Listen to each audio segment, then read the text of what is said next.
क्या आप आज की वीडियो के तमाम अल्फाज के मानी बता सकते हैं? इस हफ्ते के सीखने वाले अल्फाज। Redolent, full of a particular smell or suggestive of something. किसी खास खुशबू से भरा हुआ या किसी चीज की याद दिलाने वाला। ये लफ्ज खुशबू और याद दोनों के लिए आता है। जैसे The room was redolent of roses. Interloper, a person who intrudes where they are not wanted. ऐसा शख्स जो वहां आ जाए जहां वो मतलूब या खुशामदीद ना हो। ये लफ्ज ऐसे आदमी के लिए है जो दूसरों के दायरे में जबरदस्ती आ जाए।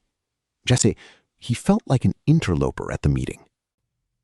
Valedictory, expressing or containing a farewell.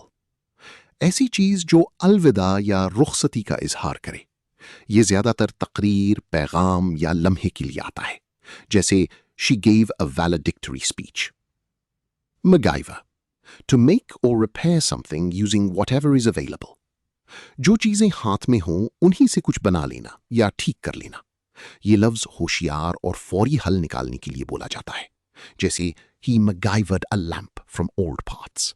Palatable, pleasant to taste or acceptable. जायके में अच्छा या ऐसा जिसे आसानी से कबूल किया जा सके।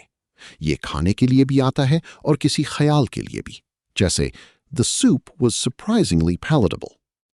Crux, the most important part of a problem or issue. किसी मसले या मामले का सबसे अहम हिस्सा। जब आप असल बात पर आते हैं तो crux बोलते हैं। जैसे The crux of the issue is money. Engender, to cause or produce something.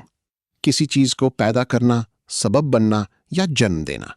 ये लफ्ज किसी नतीजे या एहसास के पैदा होने के लिए आता है। जैसे Trust can engender loyalty. Video महफूज करें और रोज थोड़ा थोड़ा सीखकर अपनी इंग्लिश मजबूत बनाएं। Please like, subscribe, share, and comment to support the channel.